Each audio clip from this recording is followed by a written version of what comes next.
দর্শক স্বাগত জানাচ্ছি TVN24 নিউজ নেটওয়ার্কের নিয়মিত আয়োজন দি ফেজ অনুষ্ঠানে। আপনাদের সাথে আছি আমি ইহসান জুয়েল। আমরা প্রতি মঙ্গলবার ঠিক এই সময়টায় গেহি অ্যান্ড অ্যাসোসিয়েটসের বিশেষজ্ঞ আইনজীবীদেরকে আপনাদের সামনে নিয়ে আসি। বিষয়ভিত্তিক নানা আইনি পরামর্শ তারা দিয়ে থাকেন। আজকে আমরা যে বিষয়টি নিয়ে কথা বলবো এটি হলো বিয়ের মাধ্যমে আপনি গ্রিন কার্ড কিভাবে পাবেন এবং এই পাওয়ার প্রক্রিয়ায় স্টক প্রসেস যেটি অত্যন্ত জটিল। এটির মাধ্যমে আপনার খুব সহজে পাওয়া গ্রিন কার্ডটি কঠিন হয়ে পড়তে পারে, কারণ আপনারা অনেকেই জানেন যে আমেরিকায় গ্রিন কার্ড কিংবা সিটিজেনশিপ পাওয়ার সবচেয়ে সহজ প্রক্রিয়াগুলোর মধ্যে একটি হলো বিয়ের মাধ্যমে কিংবা আত্মীয়তার সূত্রে, বাবা মা ভাই বোন এই সূত্রে। আর এজন্যই যে কাজটি করতে হয়, I-130 ফর্ম পূরণ করতে হয়, অর্থাৎ সেখানে আপনাকে ঘোষণা দিতে হয়, এখানকার সিটিজেন যিনি তিনি ঘোষণা দিতে হয় যে তার বৈধ আত্মীয় ওনারা, অর্থাৎ স্বামী স্ত্রী হতে পারেন, বাবা মা ভাই বোন হতে পারেন। কিন্তু যখনই অভিবাসন কর্মকর্তাদের এই বিষয়টি নিয়ে সন্দেহ হয় তখন তারা স্টকস প্রক্রিয়ার মধ্যে দিয়ে যায়, অর্থাৎ সেইখানে গিয়ে স্বামী স্ত্রী দুজনকে আলাদা কক্ষে নিয়ে যাওয়া হয় এবং সেখানে খুব সহজ সাধারণ এমন কিছু প্রশ্ন করা হয়, কারণ আপনাকে সন্দেহ করা হচ্ছে। তাই আপনাকে জিজ্ঞেস করা হতে পারে, গতকালকে রাতে আপনারা কি দিয়ে ডিনার করেছেন, আপনাদের বেডরুমে পর্দার রং কি, কিংবা আপনাদের টুথব্রাশের রং কি। খুবই সহজ এবং সাধারণ প্রশ্ন, কিন্তু এই প্রশ্নটিতে যদি অমিল পাওয়া যায়, অর্থাৎ স্বামী এক ধরনের উত্তর দিচ্ছেন, স্ত্রী অন্য ধরনের উত্তর দিচ্ছেন, তাহলে আপনাকে জটিল প্রক্রিয়ার মধ্যে আপনার গ্রিন কার্ড তো ইস্যু হবেই না, উল্টো যদি তারা মনে করে একটা ভুল তথ্য দেওয়া হয়েছে, যদি তারা মনে করে ভুল আত্মীয়তা দেখানো হচ্ছে, অর্থাৎ সাজানো বিয়ে, কিংবা আপনি গ্রিন কার্ড পাওয়ার জন্য এই বিয়ের প্রক্রিয়ায় যাচ্ছেন, তখন আপনাকে ডিপোর্ট তো করা হবেই, একই সঙ্গে আপনার ভবিষ্যতে কখনোই আর আমেরিকার ভিসা পাওয়া হবে না। অর্থাৎ সহজ জিনিস কঠিন পরিণতি, এই বিষয়টি নিয়ে আলোচনা করব। এবং এই বিষয়টি নিয়ে আলোচনা করতে আমরা আমন্ত্রণ জানিয়েছি গেহি অ্যান্ড অ্যাসোসিয়েটসের অ্যাটর্নি রাঞ্জা বোসকে। রাঞ্জা, আপনাকে স্বাগত জানাচ্ছি। কেমন আছেন স্যার? আমরা ভালো আছি। আপনাকে আগাম ঈদ মোবারক, এবং একই সঙ্গে আশা করছি আজকে দর্শকদেরকে আমরা ভালো কিছু তথ্য দিতে পারবো। দর্শক, আপনাদের উদ্দেশ্যে বলছি যে আমাদের টেলিভিশন স্ক্রিনে আমরা একটি নাম্বার দেখাচ্ছি। আপনাদের যদি এইসব বিষয়ে কোনো প্রশ্ন থাকে আপনারা সরাসরি প্রশ্ন করতে পারবেন আমাদের বিশেষজ্ঞ অ্যাটর্নির কাছে, এবং একই সঙ্গে TVN24 এর ফেসবুক পেজে এই অনুষ্ঠানটি সরাসরি সম্প্রচার হচ্ছে, সেখানেও আপনারা কমেন্টস করতে পারবেন যে কোনো প্রশ্ন, আমরা সেগুলো উত্তর খুঁজে দেওয়ার চেষ্টা করব। অ্যাটর্নি রাঞ্জা বোস, আপনার কাছে একটু জানি, শুরুতে যে প্রশ্নটি দিয়ে শুরু করতে হয়, I-130 ফর্ম, এটি আসলে কি, এটি কেন দরকার হয়, এটি কেন গুরুত্বপূর্ণ? ফার্স্টলি আমি বলবো ঈদ মোবারক সবাইকে। আর আজকে যে টপিকটা হচ্ছে ম্যারেজ বেসড এর I-130 আর স্টোকস প্রসেসে কি হয়, তো আপনার যে কোয়েশ্চেনটা আপনি জিজ্ঞেস করেন I-130, যখনই কেউ ইউএসএ তে গ্রিন কার্ডের জন্য অ্যাপ্লাই করে, অলওয়েজ অলওয়েজ দুটো স্টেপ থাকে। একটা হচ্ছে বেসিস স্টেপ, আর সেকেন্ডটা হচ্ছে the actual green card application, যেটা 485 বলে। না, এখন বেসিসটা হতে পারে আপনি আপনার family member, direct family member US citizen, বা আপনি স্পাউস, প্যারেন্ট, বাচ্চা আপনার ইউএস সিটিজেন, সেই ক্ষেত্রে আপনি I-130 ফ্যামিলি বেসড পেটিশন বলে, ওইটা আপনার বেসিস হয়ে গেলে তারপর আপনি গ্রিন কার্ডের জন্য অ্যাপ্লাই করতে পারেন। তো I-130 স্পাউস বেসড, ওইটা I-130 is basically the petition stage. তো I-130 যে ইউএস সিটিজেন স্পাউস, সে কিন্তু অ্যাপ্লাই করছে I-130 এর জন্য। যে গ্রিন কার্ড বেনিফিটটা পাবে সে 485 এর জন্য অ্যাপ্লাই করবে, বাট I-130টা কিন্তু ইউএস সিটিজেন স্পাউসই অ্যাপ্লাই করছে। এবং ওর সাথে আরেকটা I-130A সাপ্লিমেন্ট হয় ম্যারেজ বেসড গ্রিন কার্ডের জন্য, ওটা স্পাউসের ইনফরমেশন ওটার মধ্যে ফিল করতে হয় I-130A তে। এবং এটার filing fee around 675 650, depending on আপনি অনলাইন করছেন না কোথায় করছেন। এখন যখন আপনি I-130 অ্যাপ্লাই করবেন, আপনি যদি I-130 শুধু অ্যাপ্লাই করেছেন বা 485 এর সাথে অ্যাপ্লাই করেছেন, আপনাকে ইন্টারভিউর জন্য ডাকা হবেই হবে। স্পেশালি আগে ওরা কখনো কখনো এনাফ আপনি এভিডেন্স দিয়ে দিলে ওরা ইন্টারভিউর জন্য ডাকতো না মাঝখানে, বাট এখন এখন রিগার্ডলেস অফ আপনার কিরকম কেস, ওরা কিন্তু ইন্টারভিউ এর জন্য ডাকছে। এবং I-130 ইন্টারভিউ একসাথেই হয়, স্বামী আর স্ত্রী একসাথে বসে আর ওরা আনসার করে নিজের রিলেশনশিপের ব্যাপারে কোয়েশ্চেন্স। এখন I-130টা হয়ে গেল ধরো, আর অফিসার কনভিন্স হলো না কি আপনারা অ্যাকচুয়ালি রিয়েল ম্যারেজে আসেন, at that point they can call you for another interview. এখন ইন্টারভিউ নোটিসে লেখা থাকে না, বাট আপনি যদি একটা সেকেন্ড I-130 ইন্টারভিউ পাচ্ছেন, then it is safe to assume কি that might be something called a Stokes interview. Stokes interview means ওরা আপনাকে রি-এভালুয়েট করতে চাইছে কি আপনার ম্যারেজটা রিয়েল নাকি না। তো ওই ক্ষেত্রে কিন্তু ওরা সেপারেট করে দেয় স্পাউসদের, আর they will ask some questions that যদি কেউ একসাথে থাকে স্বামী স্ত্রী বা যেও, জানবেই জানবে।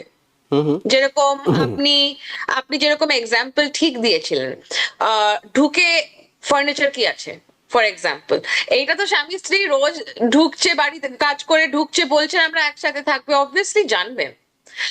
ওয়ালে কোনো ছবি আছে নাকি না, দিস আর ভেরি, আপনি যেরকম বললেন ভেরি সিম্পল কোয়েশ্চেন্স, বাট একসাথে যদি কেউ দুজন থাকে দে উইল নো। তো দিস আর দ্য থিংস ওরা অ্যাকচুয়ালি দেখতে চাইছে কি আপনি ছোট ছোট ডিটেল গুলো জানেন। এইগুলো কিন্তু আপনার I-130 ইন্টারভিউতে may not come up. I-130 ইন্টারভিউতে সত্যি দুজনকে জিজ্ঞেস করে আপনার স্টোরি, আপনি কখন মিলেছেন, কখন আপনার রিলেশনশিপ ফ্লোরিশ হলো, কে খাবার বানায়, কে ক্লিন করে বা হোয়াট এভার। বাট স্টোকস ইন্টারভিউতে কিন্তু ভীষণ পয়েন্টেড কোয়েশ্চেন জিজ্ঞেস করবে, এবং এটাও জিজ্ঞেস করতে পারে কি আপনার বিল্ডিং এ আশেপাশে কোনো দোকান টোকান আছে নাকি না। তো they will try to see আপনি কি ছোট ছোট ফ্যাক্টস জানেন নাকি না। আর তারপর যখন ওরা ফার্স্ট স্পাউসকে এসে জিজ্ঞেস করবে, সেকেন্ড স্পাউসকে ডাকবে, যদি আনসার ডিফারেন্ট হয় তারপর কিন্তু ওরা দুজনকেই ডেকে আবার জিজ্ঞেস করবে আপনাদের আনসার কেন ডিফারেন্ট ছিল। সো স্টোকস ইন্টারভিউতে 3 phases, spouse 1, spouse 2, and then আরেকটা হয় লাস্টে দুজনকে মিলিয়ে। তার মানে আমরা শুরুতে বলছিলাম যে এটা খুব সহজ একটা প্রক্রিয়া, কিন্তু এইখানে এখন আমরা দেখছি স্টকস ইন্টারভিউ হয়। এটি সাধারণত যে ইমিগ্রেশনের ইন্টারভিউগুলো হয় তার থেকে আলাদা কেন, মানে কিভাবে আলাদা এটি? হ্যাঁ, তো আলাদা ফার্স্টলি সেপারেট করা হয়। ইউজুয়ালি এতগুলো I-130 ইন্টারভিউ একসাথে করে ফ্যামিলি মেম্বারদের। The biggest difference is Stokes you are separated. আর সেকেন্ড, স্টোকস ইন্টারভিউতে কিন্তু ওরা যদি আপনি ধরো স্বামী আর স্ত্রী ডিফারেন্ট আনসার দিল, ওরা কিন্তু এসে দুজনকেই লাস্টে দুজনকে জিজ্ঞেস করবে আনসার আপনার ডিফারেন্ট কেন হয়েছে। ওটা কিন্তু আপনাকে একটা ভায়াবল হতে পারে different answer, it is possible, we are all human. লোকেদের ইন্টারপ্রিটেশন ডিফারেন্ট হয়, একজন হয়তো বলে দিল অফ হোয়াইট আর একজন বলে দিল beige. That is something that can be explain, right? But বড় জিনিস ধরো বলে কি হ্যাঁ আমি বিফ, তো আমার কোনো খাওয়ার প্রবলেম নেই, কিন্তু অন্য কেউ বললাম এই জানি আমি বিফ খাই না, that is the kind of difference ওরা জিজ্ঞেস করবে কি কেন এত এত কেন ডিফারেন্স হলো। বা আমি যদি বলি আমার স্পাউস অনলি 8টা অব্দি কাজ করে, বাট আমার স্পাউস গিয়ে বললো আমি তো 11টা অব্দি কাজ করি রোজ, that is a big difference.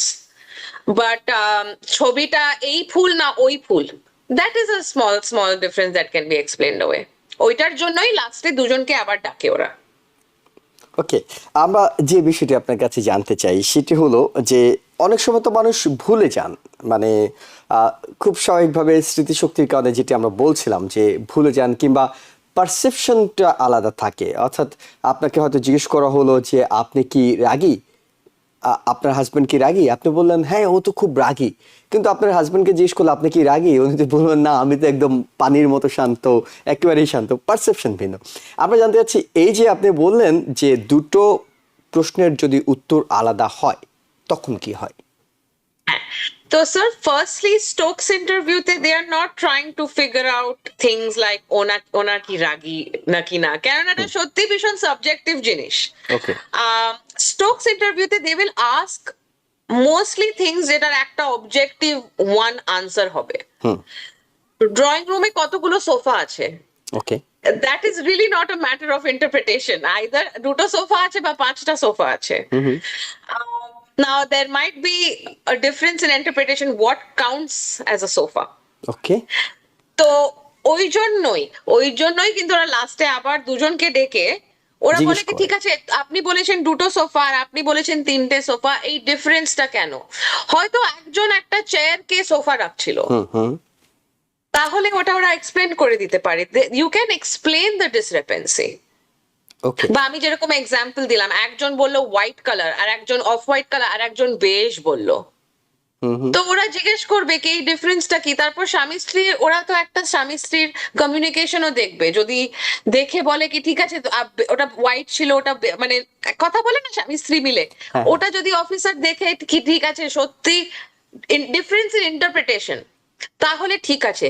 কিন্তু ধরো একজন বললো পাঁচটা সোফা আর একজন বললো দুটো sofa, that is a little bit, কেননা ওটা তো ম্যাটার অফ ইন্টারপ্রিটেশন না। আবার আরেকজন বললো সোফাই নেই, মানে আমাদের বাসায় আরেকজন কোনো বললো সোফাই সোফাই নেই। নেই, বা আরেকজন বললো কোনো পিকচার নেই, আরেকজন বললো কি পুরো পিকচার আছে। দ্যাট ইজ আ কমপ্লিটলি, মানে বোঝাই যাচ্ছে কি কোনো ডিফারেন্ট রিয়ালিটিতে আছে দুজনে, then that is a red flag. Okay. আমরা একজন দর্শক আছেন টেলিফোনে, তার প্রশ্নটি নিই, তারপর আপনার কাছে আরো প্রশ্ন নিয়ে আসবো। দর্শক, আপনার পরিচয় দিয়ে প্রশ্নটি করুন। জি, আসসালামু আলাইকুম। ওয়ালাইকুম আসসালাম। আমি ব্রুকলিন থেকে বলতেছি, মোহাম্মদ রুবেল। জি রুবেল ভাই বলেন। যে ভাই আমার একটা প্রশ্ন ছিল। জি। প্রশ্নটা হলো যে আমি এখানে সালনে উইন করছি। উইন করার পরে আমি আমার বিয়ে করছি, বিয়ে অ্যাডজাস্টমেন্ট করছি আর কি আমার ওয়াইফকে আমি। ওকে। পরবর্তীতে আমার একটা বেবি হয়েছে। হ্যাঁ। আমার এখনো গ্রিন কার্ড আসে নাই। তো আমাদের একটা ইন্টারভিউ হচ্ছে ফেডারেল। ইন্টারভিউ হওয়ার পরে আমাদেরকে আমার ওয়াইফকে ওয়ার্ক পারমিট এবং সোশ্যালের জন্য অ্যাপ্লিকেশন করার জন্য অনুমতি দিচ্ছে। তারপরে গ্রিন কার্ডের জন্য অ্যাপ্লিকেশন করছি।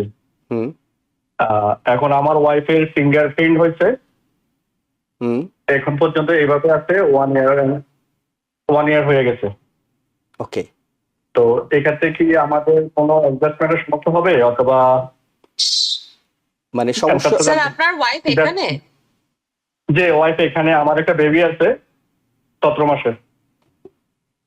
17 মাসের একজন বেবি আছেন এবং 1 বছর হয়েছে আপনি ফিঙ্গারপ্রিন্ট। আমার ওয়াইফ স্টুডেন্ট ভিসা আসছে এখানে। স্টুডেন্ট ভিসা ওনার স্ট্যাটাস আছে এখনো? না, ওনার স্ট্যাটাস বিয়ের পরে 1 বছর ছিল, পরে বেবি হওয়ার কারণে এটা কন্টিনিউ করা হয় নাই। তো অ্যাডজাস্টমেন্ট হওয়ার পরে স্ট্যাটাসটা অফ হয়ে গেছে আর কি। বুঝতে পেরেছি স্যার। হ্যাঁ স্যার, এখন অ্যাকচুয়ালি আমি বুঝতে পারছি আপনি কেন অ্যাকচুয়ালি কোয়েশ্চেনটা জিজ্ঞেস করছেন। দুদিন আগে ইউএসসিআইএস একটা নতুন রুল রিলিজ করেছে কি দে আর might cancel adjustment of status for many cases. However, আমি বলবো, আমি মেমোটা পড়েছি, it is very confusing.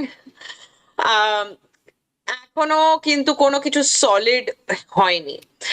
What it looks like কি ওরা ফ্যাক্টর দেখবে কি কোন ভিসাতে এসছেন, কাজ করেছেন নাকি না, এখানে আপনার কানেকশন আছে নাকি না।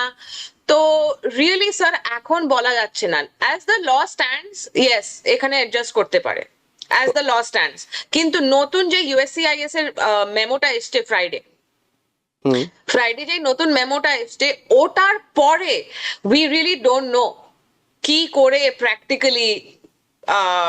প্র্যাকটিক্যালি অ্যাপ্লাই করবে মেমোটা ইউএসসিআইএস। ওকে, মানে আমরা এই মেমোটা সম্পর্কে যদি একটু আপনার কাছে জানি, সেটা হলো যে মেমোটিতে কি বলছে। মানে উনি বলছিলেন যে উনি উইন করেছেন, অ্যাজালাম উইন করেছেন, সম্ভবত তাই বলেছেন, তাই তো? তো ওনার ওয়াইফ তো ওনার সাথে এখন একসাথে ডিপেন্ডেন্ট হিসেবে আছেন, তো ওনার ওয়াইফ কি বাংলাদেশে চলে যেতে হবে কি এরকম কোনো বিষয়? তো স্যার অ্যাকচুয়ালি আপনি যদি অ্যাসাইলাম থেকে যদি পেয়েছেন then you won't, it will not apply to you, you don't have to go back right. For adjustment. কোন ক্যাটাগরিতে আপনি আপনার ওয়াইফ যদি ম্যারেজ বেসড করেছে দেন ইট ইজ ডিফারেন্ট। ওকে। কিন্তু স্যার ইট রিয়েলি ডিপেন্ডস ওয়াইফের অ্যাপ্লিকেশনটা, is it through asylum or is it through marriage based? Okay. Actually huge difference. Okay, যদি মানে একসাথে অ্যাজালামের জন্য হয়ে থাকে তখন কোনো সমস্যা নেই, কিন্তু যদি Then- merit then they based don't have কিংবা to go অন্য back. অন্য কোনো ক্যাটাগরি হয়ে থাকে যারা দেশে গিয়েও করতে পারবেন, তাদের জন্য দেশে পাঠিয়ে দেওয়ার একটা বিষয় আশঙ্কা আছে। হ্যাঁ, অ্যাকচুয়ালি again as lawyers আমরা তো বুঝতে পারছি না এখন এক্স্যাক্টলি কি করে ওরা অ্যাপ্লাই করবে, but from what it looks like কি যারা এসে অনেক দিন ওভারস্টে করেছে হয়তো তাদের একটু ওয়াপস যেতে হবে, বা so it really depends on individual case, ওরা এখন ইন্ডিভিজুয়াল কেস বাই কেস দেখে করবে, okay, but definitely does not apply to refugee. আরেকটা ছোট্ট প্রশ্ন Alright. এই বিষয়ে অনেকেরই সংশয় আছে, সেটি হলো যে বলা হচ্ছে এইটি হয়তো শেষ পর্যন্ত আদালতে গিয়ে টিকবে না। আপনার কাছে কি তাই মনে হয় যে এটি নিয়ে আদালতে আপিল করা হবে এবং পরবর্তীতে এটি টিকবে না, যেহেতু এটি একটি মেমো হিসেবে এসেছে? হ্যাঁ, তো sir firstly it is a memo. Memo through a memo কত এক্সটেন্ট ইউএসসিআইএস যেতে পারে, that is also a matter for the courts. আর আমি অনেক ইন্টারনেটে দেখেছি কি অনেকরা বলছে কি this might not survive court process, judicial review বলে যেটাকে, মে নট সার্ভাইভ। আগেন আমি তো বলতে পারি না, প্রেডিক্ট করতে পারি না কোর্টস কি বলবে, but as a law and আমি এত অনেক দিন ধরে এইসব ইন্টারভিউ করছি, আমি বলতে পারি কি এরা ইউএসসিআইএস কিন্তু ওদের বাল্ক অফ কেসেস কিন্তু ম্যারেজ বেসড এরকম হয় অনেক কেসেস, তো এইরকম এই অ্যাডজাস্টমেন্ট না করলে ইউএসসিআইএস এর কাজটা কি হবে, ওটাই আমার কোয়েশ্চেন হলো কি ওদের মানে most of there applications are such applications যেটা ওরা বলছে আর অ্যাডজুডিকেট করতে পারবে না, যেতে হবে দেশে। তো really there is no way of predicting. কিন্তু আমি একটা জিনিস বলবো, ওরা অ্যাকচুয়ালি ক্লারিফিকেশন ইস্যু করেছে কি ব্ল্যাঙ্কেট ব্যান হবে না, ওরা অনেক জিনিস ওয়ে করবে, আপনার জব, আপনার ফ্যামিলি টাইজ এখানে, আপনি ট্যাক্সেস পে করেছেন নাকি না, all of this they will balance it. Okay, যাই হোক, আমরা হয়তো নতুন একটি বিষয়ে চলে গিয়েছিলাম, কিন্তু আমাদের মূল যে বিষয়টি সেটিতে আবারও ফেরত আসছি। সেটি হলো, যখন এই ধরনের আপনি জানেন যে আপনাদের ক্লায়েন্টদেরকে সামনে স্টক প্রসেসে যেতে হচ্ছে, ইন্টারভিউতে যেতে হবে, তখন আপনারা স্বামী স্ত্রীকে একজন অভিজ্ঞ অ্যাটর্নি হিসেবে কিভাবে প্রিপেয়ার করে থাকেন? হ্যাঁ, তো ফার্স্টলি অ্যাজ আ লয়ার আমি সবসময় আমার ক্লায়েন্টদের বলে দিই কি দেখো এটা হয়তো স্টোকস প্রবাবলি হবে, কোনো ওয়ে প্রেডিক্ট করা নেই, বাট ইফ আমার মনে হচ্ছে স্টোকস দেন আই উইল সবসময় অনেস্টলি আমি বলে দিই কি দেখো দে আর প্রবাবলি সাসপেক্টিং সামথিং রং।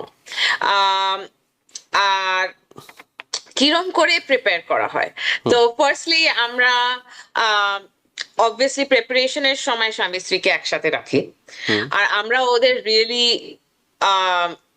ডে ওদের দিন শুরু থেকে দিন এন্ড হওয়ার অবধি এক্স্যাক্টলি এক একটা স্টেপ ওরা কি করে আমরা জিজ্ঞেস করি। সকালবেলা কখন ওঠো, কে আগে ওঠে, কে খাবার বানায়, কে কফি বানায়, এভরি সিঙ্গেল স্টেপ, কে কোন কোন ট্রান্সপোর্ট নিয়ে কে যায়, বাড়িতে কতগুলো জন থাকে, obviously it is very important কে কে থাকে বাড়িতে, বাড়িতে কতগুলো বেডরুম, কতগুলো কিচেন, বাড়ির পুরো ডিসক্রিপশন আমি নিই লোকেদের থেকে, বাথরুমে কি কি আছে, কিচেনে কি কি আছে, ইট ইজ রিয়েলি ইম্পর্টেন্ট। একে অপরকে স্কেডিউল, স্বামী স্ত্রী যদি একসাথে থাকে জবের schedule is very important, family information, আপনি ওনার বাবা মার সাথে দেখা করেন কখনো, ওনার বাবা ভাই বোনের সাথে কখনো দেখা করেন, কিরকম রিলেশনশিপ, ওনার নাম, ওনার এজ, সব একে অপরকে ফ্যামিলি, তো পুরো ফ্যামিলি ট্রি আমি ওদের বলে দিই কি জানো, আর পুরো বাড়ি, পুরো স্কেডিউল, বেসিক্যালি একটা কাপলের যা আসতে পারে লাইফে ওটার থেকে, কিন্তু টাইম লাগে প্রিপেয়ার করতে, but this is something that we have to do.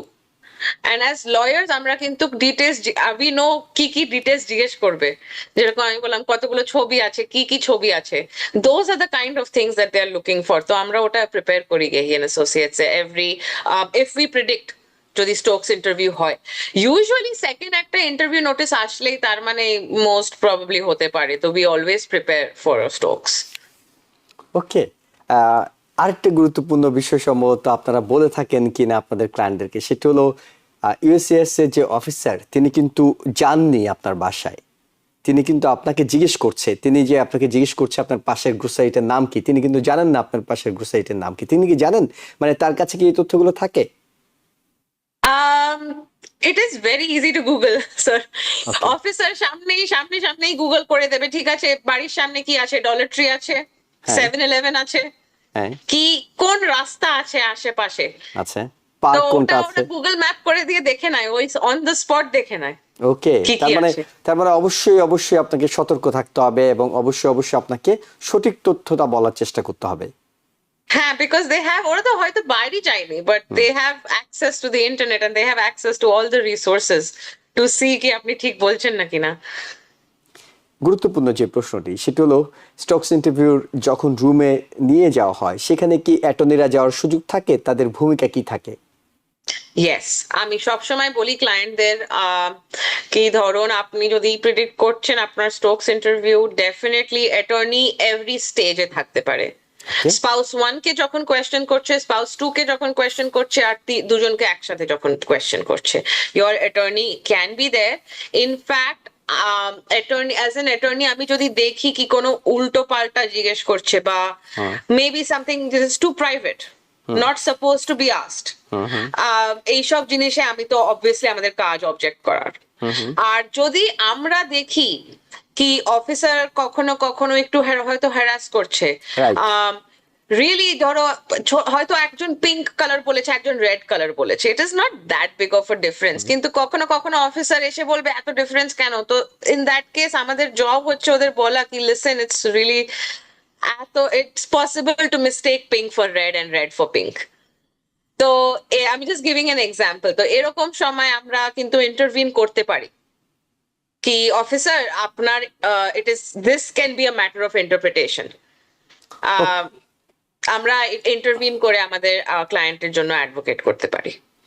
ওকে, দেন আমি একটা প্রশ্ন নিতে চাই আমাদের সোশ্যাল মিডিয়া থেকে। সাকিব আহমেদ তিনি বলছেন, আমি যতটুকু বুঝতে পারছি তার প্রশ্নটি, যে 1360 অ্যাপ্রুভড হয়েছে তার জানুয়ারি 2025-এ এবং স্পেশাল এমিনেন্ট জুভেনাল হিসেবে, কিন্তু এরপরে G325A ডিনাই করছে। এখন তিনি জানুয়ারি 2026-এ অ্যাপ্লাই করেছেন, তাকে কি ডেফার্ড অ্যাকশন অ্যাপ্রুভ হবে কিনা? স্যার আপনি আবার একটু বলবেন আপনার হ্যাঁ, মানে প্রশ্নটি হলো যে 1360 এটি অ্যাপ্রুভ হয়েছে জানুয়ারি 2025, মানে গত বছরের জানুয়ারিতে অ্যাপ্রুভ হয়েছে কিভাবে স্পেশাল এমিনেন্ট জুভেনাল হিসেবে, কিন্তু ওনার G325-এ এটা ডিনাই করছে। G325-এ ওকে, বুঝতে পেরেছি। এখন উনি 2026-এ জানুয়ারি, অর্থাৎ এই বছর জানুয়ারিতে আরেকবার অ্যাপ্লাই করছে, ওনার এটা কি ডেফার অ্যাকশন অ্যাপ্রুভ হবে কিনা? So, sir, G325 actually is just a registration requirement. That does not have anything much to do with his actual application. কিন্তু deferred action June 2025 থেকে কিন্তু ওরা বন্ধ করে দিয়েছে for SIJ. তার মানে তার আগে অটোমেটিক্যালি আপনার একটা মানে 765 ওয়ার্ক পারমিট ওরা দিয়ে দিচ্ছিল সিজের জন্য, now they are not doing that. তো really there is no way of saying কি আপনি ডেফার্ড অ্যাকশন পাবে না কিনা। আর আপনার অবভিয়াসলি 485টা ডিপেন্ড করবে আপনার প্রায়োরিটি ডেটার উপর।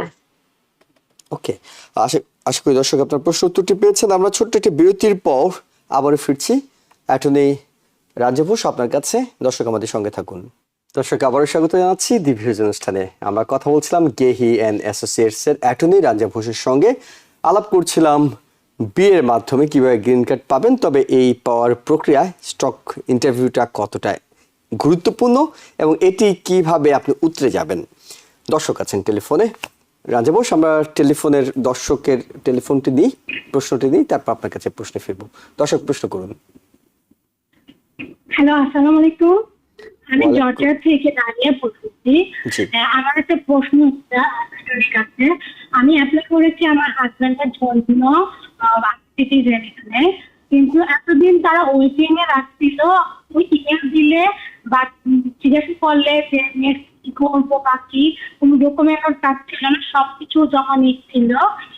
ইন্টারভিউ নিয়েছিল দুইবার, কিন্তু দুইবারে ইন্টারভিউ নেওয়ার পরেও তারা ওয়েটিং এ রাখছিল, কোনো কিছু চাচ্ছিল না, কোনো কাগজ কিছু চাচ্ছিল না।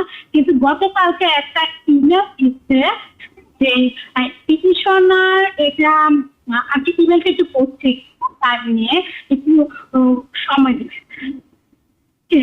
This is regarding the immigration visa case.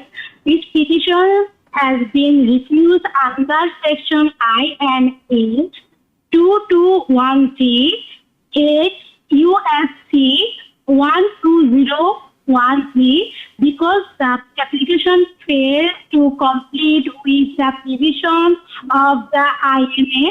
The petition has been sent back to the USA review for purpose revision pursuant to 8 CFR 205. আমরা This may take a couple of months. আপা আপনাকে একটু থামাবো, সেটা হলো আমরা আসলে বুঝতে পারছি না আপনি যেটা পড়ছেন, আমাদের অ্যাটর্নিও বুঝতে পারছেন না, আমিও পারছি না। আপনি কি মূল বক্তব্যটা একটু বুঝিয়ে বলবেন? হ্যাঁ, মূল বক্তব্য আমি বলছি। তারা এতদিন ওয়েটিং এ রাখছিল, কিন্তু গতকালকে আমাকে একটা ইমেল দিচ্ছে যে এই পিটিশনের এটা রিপ্লাই ইউএসসিআই তে ব্যাক করা হচ্ছে, এখানে রিভিউ করবে, and এটা খুব পসিবল রিভোক করে দিতে, মানে বাতিল করে দিতে। কিন্তু ওরা এখনো ডাইরেক্ট বলে নাই কেন বাতিল করবে বা কি, এটাই বলছে। এখন আমার প্রশ্ন, আমি একটু কি করতে পারি? রাঞ্জাপুষ, আপনি কি পুরো অংশটা বুঝেছিলেন? না তাহলে উনি লাইনে আছেন, আপনি প্রশ্ন করুন, এটি বরং বেটার হবে তাকে। ম্যাম, এক্স্যাক্টলি আপনার I-130 আপনার কি এসছেন? হ্যাঁ, I-130 মানে আমার হাজবেন্ডের জন্য অ্যাপ্লাই করেছিলাম। তো এটার ইন্টারভিউ নেওয়ার পরে ওয়েটিং এ রাখছিল।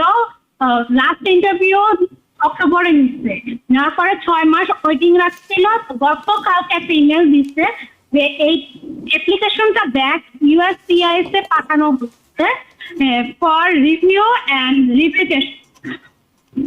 ওকে, আমার প্রশ্ন হলো এখন আমি কি করতে পারি? জি, এখন মনে হয় আপনি বুঝতে পারছেন। গত অক্টোবরে ওনার I-130 ইন্টারভিউ হয়েছিল, হাজব্যান্ডের ওয়েটিং এ ছিল, এখন বলছে ব্যাক করছে ইউএসসিআইএস এ এবং রিভোক করেছে বলছেন। তো ম্যাম, ওটা ওখানে লেখা থাকবে রিভোক, মানে মোর এক্সপ্লেনেশন থাকবে। আমি বলবো আপনি প্লিজ একটা লয়ারের কাছে যান। আমাদের জমেকা অফিসে কালকে আসুন, আপনি যদি এখানে আছেন। আমাদের জমেকা অফিস হচ্ছে 17329 জমেকা অ্যাভিনিউ, জমেকা, নিউ ইয়র্ক 11432। ওখানে আপনি আসুন, আর আমরা আপনাকে এটলিস্ট দেখে একটু বলতে পারবো এক্স্যাক্টলি কি চলছে, কেননা এখন আমি এক্স্যাক্টলি বুঝতে পারছি না আপনার কেন রিভোকড হচ্ছে। ইউজুয়ালি ওদের কিন্তু রিজন একটা দেওয়া উচিত। তো ওই জন্য প্লিজ আপনি নোটিস নিয়ে আমাদের কালকে দুপুরবেলা আসুন, দুপুরের দিকে, তো আমরা হেল্প করতে পারবো। অনেক ধন্যবাদ আপনাকে। আশা করি দর্শক আপনার উত্তর পেয়েছেন, কারণ আপনাকে অবশ্যই এখন একজন পেশাদার আইনজীবী সহায়তা নিতে হবে, কারণ এর পরবর্তীতে ইউএসসিআইএস এর যে ধাপগুলো, সেগুলো তো একজন অ্যাটর্নি পারবেন আপনাকে সহযোগিতা করতে। আমরা আরেকজন দর্শক আছেন টেলিফোনে। ওকে, আমরা দর্শকের লাইনটি কেটে গিয়েছে। আমি আরেকটি প্রশ্ন একটু আপনাকে পড়ে শোনাতে চাই, যদিও এই প্রশ্নটি করেছেন বেশ আগে, আমাদের মেসেঞ্জারে করেছিলেন, অর্থাৎ TVN24 এর ফেসবুক পেজের মেসেঞ্জারে মে 14-এ তিনি প্রশ্নটি করেছেন। আমাদের দেখা হয়নি বলে উত্তর দেওয়া হয়নি, দুঃখিত। বলছিলেন যে আমি সাইমা আক্তার, আমার হাজব্যান্ড মেন বেনিফিশিয়ারি, তিনি মারা গেছেন। এই প্রশ্নটি বাংলাদেশ থেকে করেছেন, আমরা যেটুকু বুঝতে পেরেছি। আমাদের কেস ফাইলে মৃত্যু সনদ অর্থাৎ ডেথ সার্টিফিকেট যোগ করা হয়েছিল, তারপরও আমেরিকান এম্বাসি আমাদেরকে জুন 2026 মানে এই সামনের মাসে ভাইবার জন্য ডেকেছে। এখন আমরা কি করব? বেনিফিশিয়ারি যদি Husband নেই ছিলেন। তাহলে, হ্যাঁ, তো তাহলে মেবি ওরা ডেরিভেটিভের জন্য জিজ্ঞেস করছে, বাট ইউজুয়ালি কিন্তু পুরো অ্যাবান্ডন হয়ে যায়। আপনার বাংলাদেশে ডেকেছেন আপনাকে এমবাসিতে রাইট। ইন্টারভিউর জন্য, বাংলাদেশ এমবাসিতে I don't see any problem, কিন্তু বেনিফিশিয়ারি যদি নেই তাহলে কে যাবে ইন্টারভিউয়ের জন্য, ওটাই কোয়েশ্চেন আর কি। হ্যাঁ, মানে ওনাদের পরিবারকে ডেকেছে আর কি, ওনার বেনিফিশিয়ারি হয়তো ওনার ওয়াইফকে ডেকেছে। Maybe just to discuss Cool. কি আপনার কি করবে, আমরা অ্যাবান্ডন ডিনাই করছি অ্যাপ্লিকেশনটা, বা আপনি উইথড্র করে নিতে পারেন as his family, maybe to speak about that. Okay. আর যদি কোনো ডেরিভেটিভ থাকে হয়তো ওদের ব্যাপারে জিজ্ঞেস করার জন্য, ডেরিভেটিভ বেনিফিশিয়ারি যদি থাকে, not principal beneficiary, maybe to speak about that কি ওদের জন্য কি কি অপশন আছে। ওকে, আরেকজন দর্শক আছেন টেলিফোনে, আপনার টেলিফোনটা নিতে চাই। দর্শক প্রশ্ন করুন। হ্যালো, আসসালামু আলাইকুম। ওয়ালাইকুম আসসালাম। ভাই আমার একটা কোয়েশ্চন ছিল। প্লিজ বলেন। আমার ভাই আর কি পর্তুগালেতে থাকে, তো ওইখানে 3 বছরের রেসিডেন্সি আছে ওর কাছে। ও চাইতেছে ইউএসএ তে মুভ হওয়ার জন্য। ইউএসএ তে লাইক কোন ক্যাটাগরিতে ও গ্রিন কার্ড পেতে পারে, এটাই আমার কোয়েশ্চন ছিল। আচ্ছা, কোন দেশে আছেন আপনার ভাই এখন? ও পর্তুগালের আর কি, পর্তুগালে 3 ইউরোপ। বছর রেসিডেন্সি আছেন। উনি এখানে কোন ক্যাটাগরিতে মুভ করতে পারেন? অ্যাটর্নিদের কাছে খুবই জনপ্রিয় একটি প্রশ্ন থাকে সম্ভবত। Two main ways to immigrate: family based R employment based. যদি কোনো ওনারা যদি জব এমপ্লয়ার, ইউএস এমপ্লয়ার যদি এগ্রি করে ওনার গ্রিন কার্ড অ্যাপ্লাই করার জন্য, then that is something that he can explore. জি, আশা করি আপনি প্রশ্নটির উত্তর পেয়েছেন। তবে অবশ্যই এটির জন্য আপনাকে আসলে একজন অ্যাটর্নির সাথে সরাসরি কথা বলতে হবে।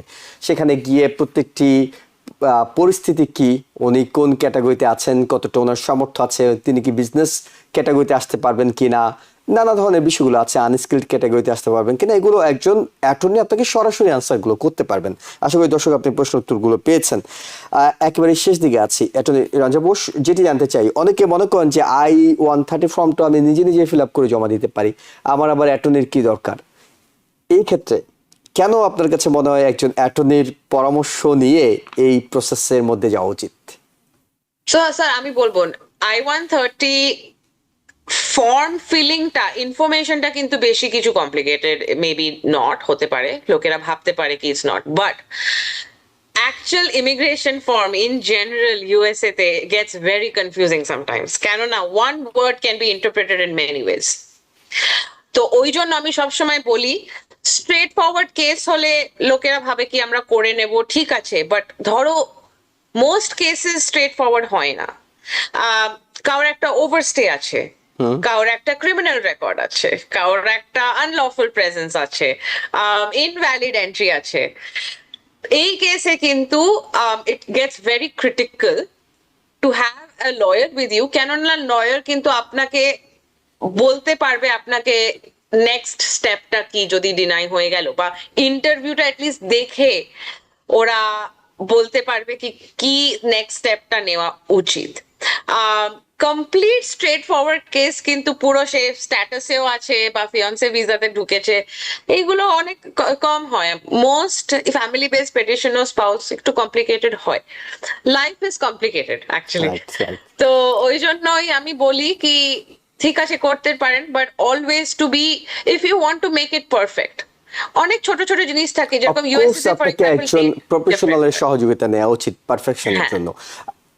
আমরা এতক্ষণ কথা বলছিলাম যারা সত্যিকারের স্বামী স্ত্রী, অর্থাৎ যাদের মধ্যে কোনো জালিয়াতি নেই, কাগজপত্র ঠিক আছে, একসাথে বাস করেন, তাদের কি কিভাবে উঠে নেওয়া যায় একটু আপনার কাছে জানি। অনেকে আছেন যদি ভুয়া প্রমাণ হয় তাহলে তাদের জন্য কি শাস্তি অপেক্ষা করে? স্যার আমি বুঝলাম না বাংলাটা একটু আমার। মানে যদি হাজবেন্ড এবং ওয়াইফ অরিজিনাল না আর কি, তারা কাগজের জন্য সাজিয়েছেন, কাগজের জন্য একটা এগ্রিমেন্টে গিয়েছেন, এটি যদি ইউএসসিআইএস তারা প্রসেসের মধ্যে ইন্টারভিউর পরে বুঝতে পারে, তখন কি পানিশমেন্ট তাদের জন্য অপেক্ষা করে? হ্যাঁ, তো that is actually very bad. যদি ইউএসসিআইএস ম্যারেজ ফ্রড আপনাকে সাসপেক্ট করে, যে গ্রিন কার্ড যার জন্য অ্যাপ্লাই করেছিল তার তো প্রবলেম হয়ে যাবে if they are accused and charged and মানে convicted তাহলে তো খুব ভীষণ প্রবলেম হবে এভার ইমিগ্রেশন পাওয়ার জন্য। বাট যে ইউএস সিটিজেন স্পাউস তার জন্য কিন্তু একটা ফাইন হতে পারে। ইট is very much possible and theoretically it is on the books. ওই জন্য আমি সবসময় বলবো প্লিজ করুন না কেউ, নিজের মনে করুন, নিজের ভালোবাসা নিয়ে বিয়ে করুন। Nobody, you don't want that charge on you. ওকে, শেষ প্রশ্ন সেটি হলো, যারা এই মুহূর্তে I-130 আবেদন করেছেন, ইন্টারভিউর জন্য অপেক্ষা করছেন, তাদের জন্য আপনার পরামর্শ কি, সাজেশন কি? I would always say please keep a record of your life. অনেক হয়, আমি আমার এক্সপিরিয়েন্সে গেছে কি হ্যাঁ এটার তো আমরা ভাবিনি এটার রেকর্ড রাখতে হবে, কেননা এটার কে হোটেল রুমের কে রেকর্ড রাখে, হোটেল রুমের ইউনো, কিন্তু ওরা দেখতে চাইছে আপনারা একসাথে বাইরে যান, একসাথে ঘুরতে যান স্বামী স্ত্রী, they want to keep they want to know your life. তো যদি ভাবছেন কি হ্যাঁ না এটা ইম্পর্টেন্ট হবে না, no it is important. Every step please আপনি একটা রেকর্ড রাখুন, আপনার জন্যই ভালো হবে। এবং এই ক্ষেত্রে সম্ভবত আরো কিছু পরামর্শ আপনি দিতে পারেন, যে আপনারা যদি কোনো অ্যাসেট কিনেন সেটি দুজনের নামে কিনতে পারেন একসাথে। আপনার যদি বাড়ি ভাড়া থাকেন, লিস্টটা আপনারা একসাথে নিন হাজব্যান্ড ওয়াইফ, তাহলে দীর্ঘ সময় ধরে আপনারা একসাথে আছেন, সেটি অফিসিয়ালি আপনাদের ডকুমেন্টস গুলো থাকলো, এই ধরনের নানা পরামর্শই আপনাদের থাকে। ওইগুলো তো নর্মাল জয়েন্ট ডকুমেন্টস দিতেই হয়। লিজ, আপনার অ্যাসেট, গাড়ি একসাথে থাকলে that you have to do either way. আমি জাস্ট বলছি ধরো কেউ অ্যাপ্লিকেশন হয়ে গেছে, লোকেরা ভাবে অ্যাপ্লিকেশন হয়ে গেছে আমি সব ডকুমেন্ট দিয়েছি এখন আমায় কিছু করতে হবে না, না। কেননা ইন্টারভিউতে ওরা জিজ্ঞেস করবে যখন থেকে অ্যাপ্লিকেশন দিয়েছেন তখন থেকে কি জয়েন্ট ডকুমেন্ট নতুন আপনার। তো আপনি যদি রেস্টুরেন্টেও যাচ্ছেন, খাবার নিচ্ছেন, ছবি নিচ্ছেন একসাথে, ওটাও একটা রেকর্ড রাখা ভালো। এবং বেশি বেশি করে ফেসবুকে ছবি আপলোড করুন। এক্স্যাক্টলি। অনেক ধন্যবাদ অ্যাটর্নি রাঞ্জা বোস, আপনাকে চমৎকার করে আমাদের দর্শকদেরকে বুঝিয়ে দিয়েছেন যে আসলে যারা বৈবাহিক সূত্রে কিংবা ম্যারেজ বেসড আপনারা গ্রিন কার্ড পেতে চান, তাদের জন্য অবশ্যই প্রতিটি স্টেপ অনেক বেশি সতর্কতার সঙ্গে, এবং যে একটা ফাইনালি আপনাদেরকে ইন্টারভিউটা দিতে হচ্ছে সেখানে অনেক সতর্কতার সঙ্গে সঠিক উত্তরগুলো দেওয়ার বিষয়গুলো আছে। আমরা আগামী মঙ্গলবার নিঃসন্দেহে আপনার কাছ থেকে নতুন একটি বিষয় নিয়ে শুনবো। আজকের মতো বিদায় নিচ্ছি দর্শকদের কাছ থেকে। আপনাকে ধন্যবাদ, দর্শকদেরকে ধন্যবাদ জানাচ্ছি এতক্ষণ আমাদের সঙ্গে থাকার জন্য।